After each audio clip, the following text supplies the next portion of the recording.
c'est Melvinil, bienvenue sur Galette et Comptoir. Aujourd'hui, une nouvelle vidéo sur une thématique bien particulière. Déjà, à l'écoute, Madame Janis Joplin, donc avec son Greatest Hits, une présence d'une artiste incroyable, artiste féminine. Ça me fait le lien avec la thématique. Donc aujourd'hui, on va parler de la touche féminine dans le rock. Au travers de ma collection, j'ai fait une sélection des disques où apparaissent les femmes, que ce soit une seule femme ou alors sur le line-up complet. Je vais du coup vous présenter un ensemble de disques. On va traverser un peu l'histoire de ma collection et l'histoire de différents courants musicaux dans le rock, metal, etc. Et vous pourrez me dire ce que vous en penserez en commentaire. Évidemment, on continue, on s'abonne, on met des pouces, ça continue de faire plaisir. On va passer à la présentation. Alors pour commencer, déjà sachez que ça va être en deux parties. Il va y avoir une partie où il va y avoir une femme présente dans un groupe. Ensuite, il y aura des line-up 100% féminins. Ce sera sur la deuxième partie de la vidéo. Je vais commencer tout de suite avec un groupe mythique.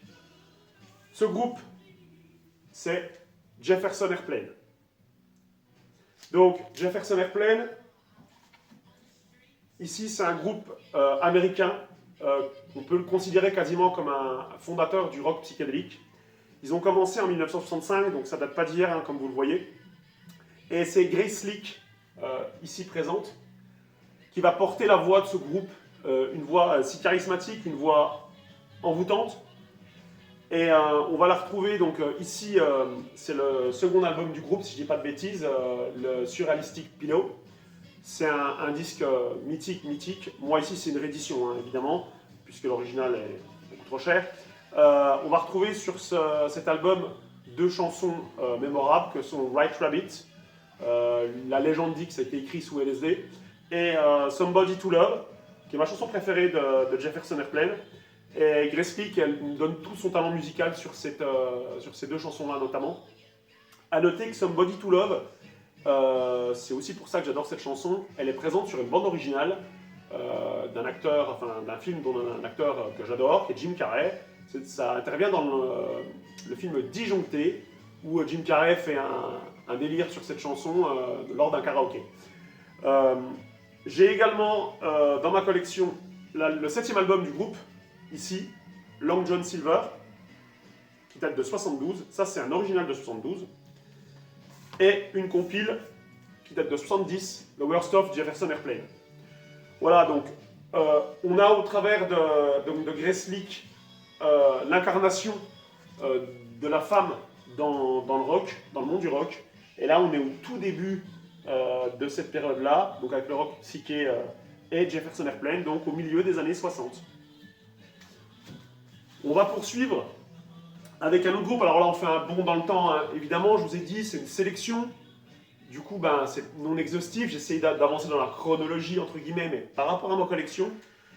Un groupe américain de métal alternatif qui s'est créé en 95. Donc vous voyez, on a fait déjà un bond de 30 ans. Ce groupe, c'est Evanescence. Alors Evanescence, portée par Emily, la chanteuse. C'est des mélodies brutales, symphoniques, mais c'est quand même une voix assez claire, assez mélodieuse. On la connaît notamment sur le tube My Immortal, qui est aussi une BO, la BO de Daredevil, et notamment aussi Going Under. Voilà, il y a Bring to My Life aussi, etc. C'est un excellent premier album, donc qui est sorti en 2003, l'album Fallen. Moi ici, c'est une réédition de 2017. En fait, ce groupe-là, Evanescence, moi j'ai le sentiment que ça a fait entrer la scène métal dans on va dire, le grand public. C'est un côté un peu métal FM. Ça passe bien, tout le monde aime bien un peu ce style-là, même les gens pas forcément aficionados de métal au début.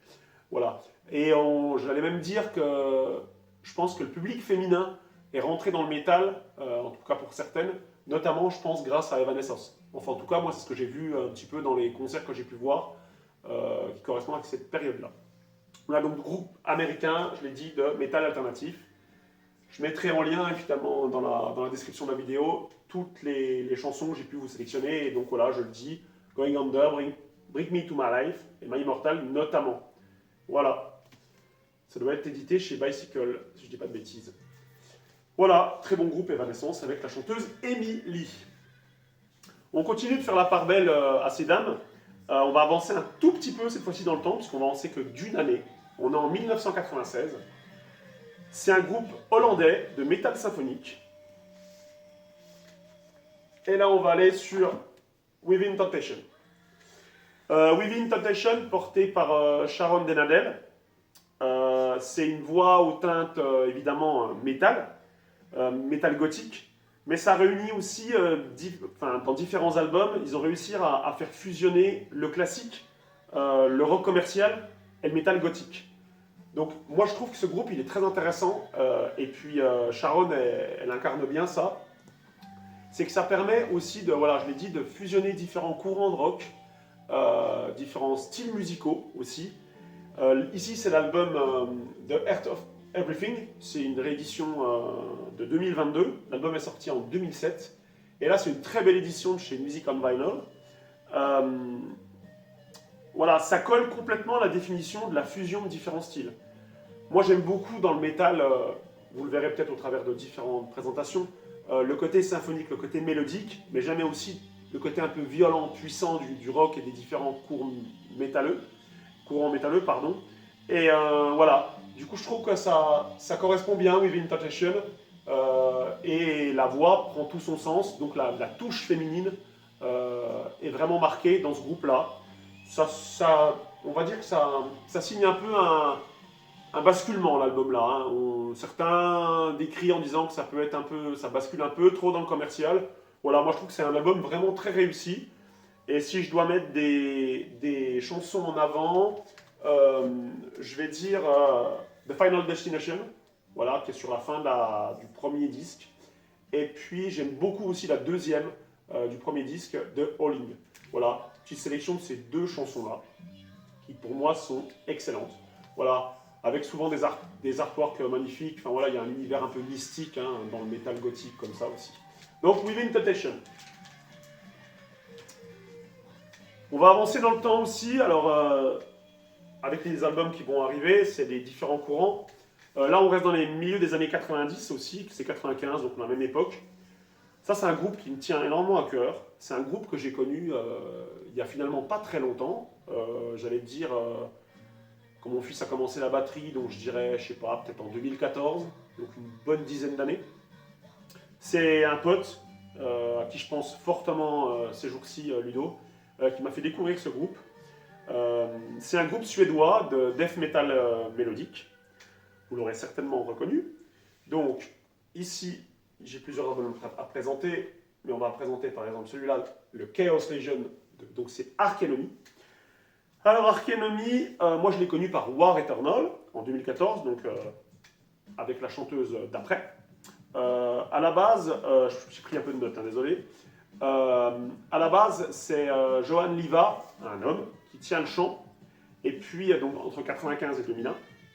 Et dans cet album-là, il y a Angela Gosso, qui va tenir le line-up entre 2001 et 2014. Elle a même une vraie touche féminine dans le groupe. Moi, j'adore la chanson No Gods, No Master. Alors, c'est puissant, hein, c'est très, très violent, mais c'est très, très beau aussi. C'est un très bon album, le Chaos Legion. Et là, c'est un album de 2001. Donc, c'est là que commence la collaboration donc, de Angela Gosso. Angela Gosso qui arrête donc en 2014. Et on va avoir, donc, du coup, par la suite, une autre chanteuse que moi je préfère à titre personnel, qui est Alyssa White Blues, depuis 2014, donc j'ai dit. Et là, c'est le dernier album en date, Deceiver. Donc c'est par elle, cette chanteuse-là, donc par Alyssa, que j'ai connu ce groupe sur la chanson War Eternal, éponyme de l'album. Elle a imposé une performance vocale sombre, même mélodique, et un son métallique, et puis elle amène une sorte de charisme scénique naturel. Moi j'adore cette chanteuse. Cet album-là, qui est sorti, je crois, en 2022, si je dis pas de bêtises, 2022, c'est mon album préféré de l'année, tout style confondu. Je l'ai rincé, poncé sur la platine. Je citerai du coup comme chanson Uncheck with Elle, qui doit être la première. Voilà, leur dernier album il va paraître très très bientôt en mars 2025, donc là on surveillera ça d'un œil et d'un portefeuille, j'allais dire. Et voilà, en fait cet album-là c'est une réussite pure pour moi. C'est sale, c'est musical, c'est technique, c'est extrême, mais c'est mélodique. Voilà, c'est tout ce que j'aime dans ces styles de musique. Et voilà, ça correspond bien au death metal mélodique, qui est ici représenté donc par Arch Enemy, avec, je le redis, Angela Gossow et désormais Alyssa White Blues. Voilà. Donc voilà pour Arch Enemy, on continue le voyage dans le monde, la touche féminine. Alors on la voit hein, ici derrière, hein, au demeurant, très jolie femme. Voilà. Alors, on va continuer un petit peu. Alors cette fois-ci, on va basculer dans un groupe français. Groupe français de death metal également, mélodique, on va dans le même univers. C'est un petit peu plus tardif, ils ont commencé en 2014. Ce groupe, il est français, il est toulousain. Moi, je l'ai découvert à la radio, puisqu'ils ils ont participé au Hellfest 2023. Et le Hellfest 2023, ils étaient présents. J'ai entendu des extraits de leur concert, j'ai adoré. Ça a des sonorités un peu, vous allez voir dans les liens, moi c'est ce que je pense. Ça rappelle les sonorités monumentales de Children of Bodom, qui est un groupe incroyable, dont je n'ai pas de disque, mais j'investirai dedans au moins un ou deux albums, parce que voilà, c'est un groupe mythique de death metal. Et voilà, là c'est pareil, c'est sauvage, c'est un chant qui est violent mais qui est précis. Le groupe s'appelle Effenheimer, avec un artwork magnifique avec un sanglier là. À noter qu'ils sont, si je dis pas de bêtises, chez Napalm Records, ouais, qui est un spécialiste, un label spécialisé dans le métal extrême. Et la chanteuse, c'est Marion Bascoul. Voilà, elle a une formation donc récente, hein, 2014, et elle a fait 3 albums déjà en 10 ans. Et celui-ci, c'est le 3e. Voilà, la chanson que je préfère de ce groupe, c'est Antigone. Je la mettrai en lien. En vrai, vous prenez une grosse baffe. Voilà. Donc ce groupe, Effenheimer, je le conseille. Les groupes français ne font pas légion, notamment avec les présences féminines. Donc moi, comme ça, je ne connais pas beaucoup. Hein. Du coup, franchement, c'est à suivre. Je creuserai certainement aussi voir ce qu'ils ont fait sur les albums précédents. Voilà. On va terminer la première partie avec un dernier disque. Alors, ça c'est un groupe que j'ai connu via des vidéos YouTube, via des présentations, etc. Et puis au hasard de différentes écoutes qui m'ont été proposées. Groupe très très récent. C'est un groupe canadien, c'est un groupe de metalcore. Donc groupe canadien qui date de 2017. Ici, c'est le seul album officiel sorti à ce jour. Donc en 2021, l'album c'est Eternal Blue et le groupe c'est Spirit Box. Spirit Box, donc il y a des teintes électro, des teintes métal, et c'est un même un peu, j'allais dire, heavy et metal prog. On est vraiment dans quelque chose d'assez moderne. La chanteuse Courtney Laplante a une voix juste sublime. La chanson très très connue du groupe, c'est Circle With Me. Elle est, je crois, déjà même passée sur les ondes, donc il y a un côté un peu grand public quand même. Hein. Et moi j'aime beaucoup aussi Sun Killer, si je dis pas de bêtises. Il doit être la première, ouais, l'ouverture du disque Sun Killer. Voilà. C'est un pur groupe. Franchement, un groupe canadien. Ils sortent également un album, je ne l'ai pas dit pour Arch Enemy, hein. Arch Enemy sort aussi un album donc en mars 2025, comme Spirit Box. Donc en mars 2025, donc c'est le mois qui arrive. C'est un vrai excellent premier album. Voilà. Moi j'aime beaucoup le côté fusion de différents courants métalliques là-dedans. C'est très moderne, je le redis, mais voilà, du super metalcore. C'est des univers que je découvre plus récemment, mais que j'adore vraiment. Donc avec Spirit Box, on a fini la première partie. Donc je vous l'ai dit, c'est la touche féminine. Là, elle est incarnée par souvent la chanteuse. Et on va passer dans une seconde partie où vous verrez, on va parler de line-up 100% féminin. Pour cette deuxième partie, donc là on va être sur des line-up 100% féminins. On va commencer par un groupe que j'ai connu par un pote, qui officie dans le comptoir, donc Fabrice, salut Fab, qui m'a envoyé un jour un lien YouTube, il me dit écoute ça, franchement ça va te plaire, il me présentait ça un peu comme le nouvel ACDC au féminin. C'est un groupe donc, de hard rock d'origine suédoise, ils ont commencé en 2009, donc une quinzaine d'années de carrière. Ce groupe c'est Thunder Mother, donc ici avec l'album Black and Gold.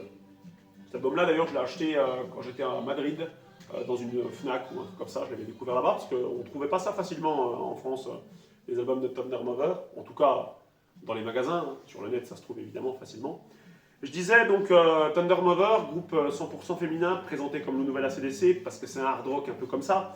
C'est-à-dire que Philippa Nassil, la leader du groupe, avec les différents partenaires qu'elle a eus. Alors je dis différents partenaires, pourquoi? Parce que ça fait 3 fois que le line-up change. Apparemment, c'est assez difficile l'entente avec Philippa. En tous les cas, moi au-delà de ça, je m'en fous. Ce que je vois, c'est qu'ils ont proposé à chaque fois des super trucs. C'est un rock moderne, simple, efficace, entraînant. Voilà. Donc cette formation 100% féminine, c'est authentique. En fait, il y a un côté, il y a un son authentique un peu comme ça, qui sonne terriblement américain, je trouve, ou britannique, enfin en tout cas anglo-saxon. Et je trouve que c'est typiquement le genre de groupe qui tire la part belle en live. D'ailleurs, j'ai eu la chance de les voir il y a une quinzaine de jours, là maintenant, parce que là on est fin février, ouais, c'est à peu près ça, autour du 15 février, je les ai vus à Lyon, dans une soirée spéciale rock féminin, on va dire. Et voilà, c'est vachement propre, c'est performant, c'est... Si vous voulez, je trouve ça super réussi en fait. Certes, ça réinvente rien, voilà, mais c'est super réussi. C'est franchement efficace. Là, moi je dirais que dans toutes les chansons à citer du groupe, donc j'ai ici l'album Heatwave en édition de luxe aussi, voilà, avec une partie du deuxième line-up. Et puis également le tout dernier album que j'ai acheté, les deux là, je les ai achetés lors du concert il y a 15 jours, donc Dirty and Divine. Donc là, c'est clairement le troisième line-up, parce qu'il y a eu grosse embrouille. Hein. Et Philippa Nassil, donc elle s'est entourée de nouvelles personnes. Et du coup, sur l'album Dirty and Divine, je conseillerais So Close, voilà, que j'aime bien, vraiment. Et puis Take the Power, on va dire. Mais sinon, mes chansons favorites du groupe, c'est Black and Gold. Voilà. Alors vraiment, c'est par cette chanson-là que je les ai découverts. Et ça fait... moi, je suis un gros fan de la CDC, vous l'avez déjà compris, vous le voyez, il y en a partout de la CDC.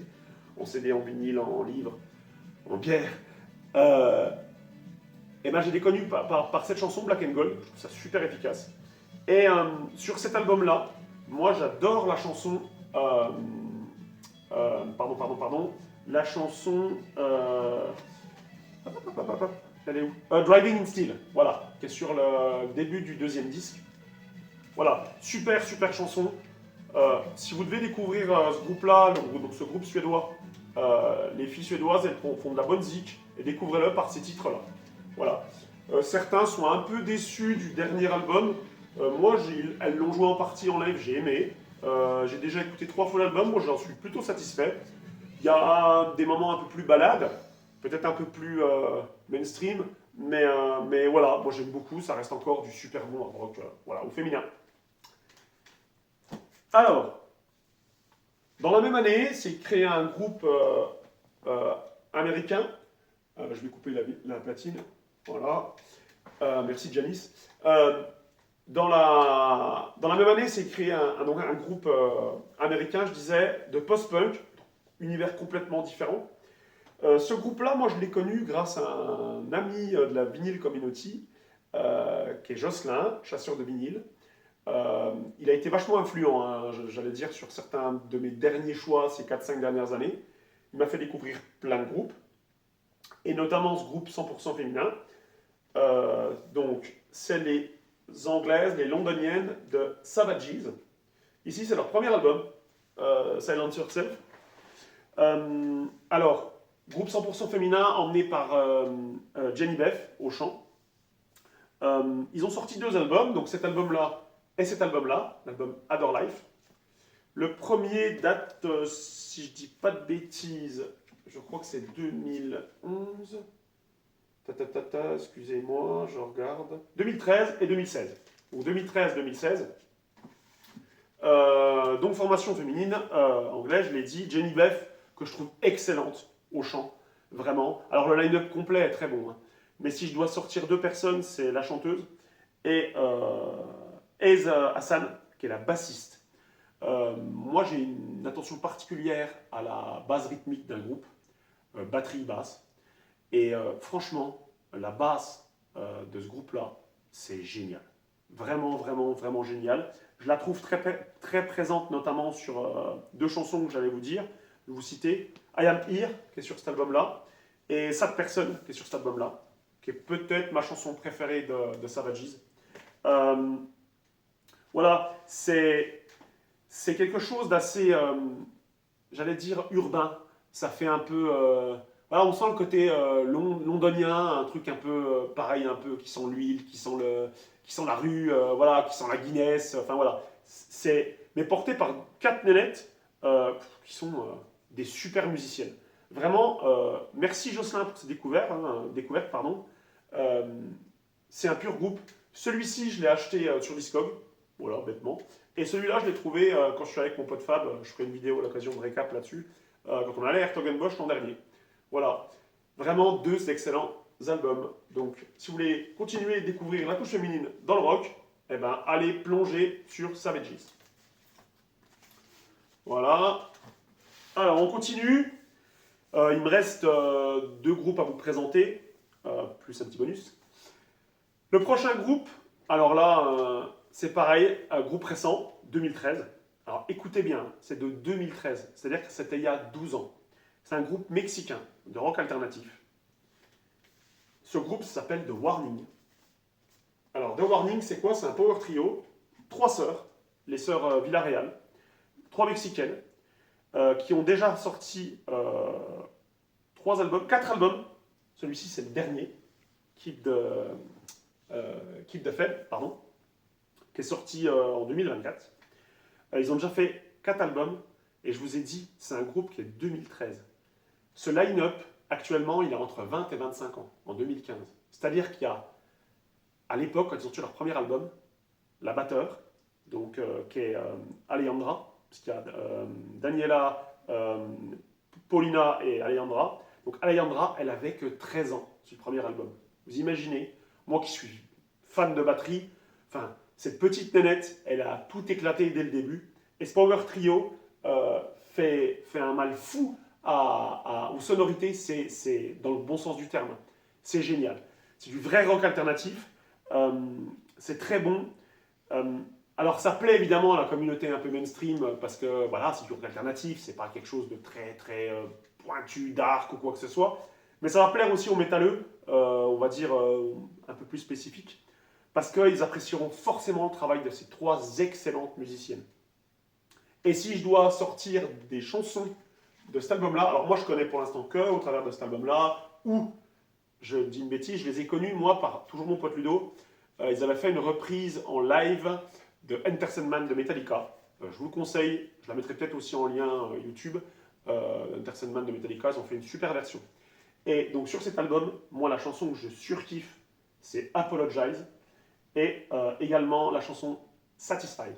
Voilà, deux excellents titres, peut-être les meilleurs pour moi, de ces trois nénettes mexicaines. Franchement les filles, bravo, bravo. Voilà, on se rapproche tout doucement de la fin, j'essaie de faire assez vite, hein, mais d'être assez complet. Alors là, on va aller sur un groupe que j'ai découvert il y a tout simplement 15 jours. On ne peut pas faire plus récent, c'est un groupe de 2019, un groupe autrichien de high energy rock'n'roll, mais ça mélange aussi, on va dire, un style un peu presque punk parfois, mais c'est surtout un peu hard rock, heavy metal. Mais c'est vraiment du high energy rock'n'roll pour moi. C'est un line-up à nouveau 100% féminin, c'est des Autrichiennes. Elles ont sorti à ce jour un album, un EP, les deux je les ai. Elles sortent en mars aussi, grosse actu féminine en mars 2025, un nouvel album qui va arriver très bientôt. Donc, ce groupe, ça s'appelle Vulverine. Voilà. Ici, on voit l'univers très mystique, très magique. Euh, alors, déjà, la chanteuse, je l'adore. Elle a une super voix, elle a un nom. Les aficionados de musique, alors, c'est pas rock, hein, vont reconnaître tout de suite, c'est Suzy Q. Suzy Q, c'est une chanson de Creedence Clearwater Revival, groupe que j'adore. Voilà. Et donc, je sais pas si c'est un clin d'œil ou quoi, mais ce petit pseudo-là, il est cool. Et Suzy Q, avec ses copines, à chaque fois, sur chaque chanson, elle se passe le lead, l'instrument, la voix prend le dessus et tout. Il y a une super batteuse aussi. Enfin, franchement, c'est le genre de zik obligé, on headbang, on fait du air guitare dessus. Enfin, moi, je les ai vus en live. Quand j'étais voir Thunder Mover, il y avait elle en première partie, Cobra Spell aussi, qui est du heavy metal un peu, on va dire un peu glam rock. Et puis donc Thunder Mover. Et donc Wolverine, euh, c'est génial. Franchement, elles nous ont ouvert le set. Tout le monde était comme des dingues. C'était une vraie putain de découverte. J'ai la chance de les avoir rencontrées après le concert. Je suis en photo avec elles. Et puis elles m'ont dédicacé les 2 vinyles que j'ai pris. Donc celui-ci est le EP. Superbe artwork aussi sur le EP. Et donc là, on voit aussi 3 des membres, puisque la chanteuse et la batteur n'étaient pas présents au moment où j'ai été acheté au merch voilà, ces 2 albums. Franchement, tuerie. D'ailleurs, je vais quand même sortir, je vais pas sortir le vinyle, mais je vais le sortir sur celui-ci, euh, puisque c'est un superbe vinyle violet. Voilà. Et on voit derrière, je ne sais pas si on verra à la caméra, mais on voit l'artwork qui correspond aussi à la main de ce groupe, la main féminine de Wolverine. Donc c'est des filles qui jouent sans complexe ce qu'elles aiment, nous balancer de la zik en pleine tronche. Euh, Elles sont à la base sur le mouvement, sur un mouvement un peu féministe, mais assumé sans être abusé. Euh, Franchement, moi j'ai pris une calotte. C'est vraiment génial. Et si je dois sortir des chansons, je dirais Rock Bottom et Animal sur cet album-là. Animal, ça sonne comme un hymne à ce groupe-là. C'est la dernière chanson de l'album. Et puis sur l'EP qui nous fait patienter, alors il n'y a que 5 chansons, c'est un EP, hein, mais franchement, c'est dommage, on en attend plus, et on en aura certainement avec le nouvel album. C'est la chanson Good Time, la première chanson. Voilà. Donc franchement, super découverte. Précipitez-vous. C'est des disques qui sont en plus à très faible exemplaire. Donc moi, c'est pour ça que je les ai pris tout de suite. Précipitez-vous sur les liens que je mettrai pour écouter. Vous me direz ce que vous en pensez. Voilà, on a traversé tout un univers. J'ai envie de dire déjà merci les filles. Hein. Moi, je kiffe la présence féminine dans la musique. Je vous l'ai dit, j'ai la première partie sur une fille dans un groupe, souvent la chanteuse. La deuxième partie, line-up 100% féminin. Là, je refais un petit backup dans la première partie, puisque c'est en bonus. Je vais vous présenter un dernier groupe. Un groupe que j'ai connu, alors pourtant un groupe qui est de 2009, donc une quinzaine d'années. Un groupe américain de rock alternatif aussi, que j'ai connu tout simplement quand j'étais voir mon groupe favori pour la 4e et 5e fois l'an dernier, donc de l'histoire des concerts que j'ai fait. C'est ACDC, et c'est donc le groupe Pretty Reckless, emmené par Taylor Momsen, qui a fait la première partie donc d'ACDC. Et voilà, ça incarne complètement ce que j'aime dans la zik. En fait, c'est une grosse découverte. C'est excellent en live. Déjà, ce groupe est très très bon en live. Euh, et je pense qu'en studio, alors je dis je pense, je le sais, parce que là c'est une compile, Overworld, qui est sorti en 2022. Et je vous présenterai un autre album après, qui est l'album Going to Hell. Et moi je vous présenterai vite fait, là je le montrerai un peu plus en détail, la réédition de Going to Hell donc de 2014. Moi c'est une réédition deluxe 10e anniversaire que je viens d'avoir, donc c'est dans mes dernières acquisitions. Les chansons à sortir, je dirais du groupe, allez, pour que ça parle à tout le monde, Going to Hell justement, et puis Death by Rock and Roll, les 2 chansons qu'elles ont fait en live notamment, enfin qu'elle a fait en live avec son groupe. Voilà, ça incarne la touche féminine que j'aime dans le rock, la présence d'une fille. C'est-à-dire que ça amène de la sensibilité. La musique, elle prend une direction sensorielle, une musique, elle prend une direction plus émotionnel, plus réfléchi, mais c'est à la fois naïf, et voilà, il y a un côté naturel et assumé. Les filles, dans la ZIC, je trouve que c'est un vrai plus. J'ai beaucoup de groupes, vous l'avez vu, où il y a une présence de filles. Il y en a où il n'y en a pas, qui sont excellents, attention, hein, c'est pas obligatoire, mais en tout cas, je trouve que c'est un vrai plus par moment. Et voir cette touche féminine dans le rock'n'roll, c'est pour ça que j'ai voulu faire cette vidéo aujourd'hui, ben, je trouve que c'est un vrai apport. Dans la voix, dans la puissance, etc. On a vu des voix tout à l'heure un peu dures, etc., puissantes, mais aussi des voix claires, des voix qui portent, comme la première dans Grace Lee dans Jefferson Airplane. Voilà. Donc pour terminer, je présente rapidement la réédition de Going to Hell. Donc c'est comme un livre. Voilà, avec Taylor Momsen. Donc c'est un livret de 32 pages avec, ben voilà, hein, un côté un peu dark, mais aussi assez soigné, un super boulot de photographie avec les lyrics des chansons. Et on voit, alors là, pour la petite anecdote, Taylor Momsen, dans la tournée, il s'est fait mordre par une chauve-souris. On voit une photo où elle est sur sa jambe, elle s'est fait mordre, donc elle n'a rien eu, hein, ne vous inquiétez pas, mais voilà. Et donc voilà, super shooting photo, voilà, avec franchement une qualité de pressage, de disque superbe, et l'objet est super beau parce que, au-delà des photos, c'est une couverture en cuir super soignée. Enfin voilà, c'est un vrai beau disque, une vraie belle réédition. Le disque, je le sors, c'est un gold, marron, on va dire. Voilà, avec le macaron représentatif du groupe. Voilà, qu'on a vu, hein, qu'elle avait imprimé dans son dos. Voilà, il est excellent. Cet album, il est génial, c'est moi mon préféré. Mais ils sont presque tous bons. Le premier en vinyle, il est inatteignable.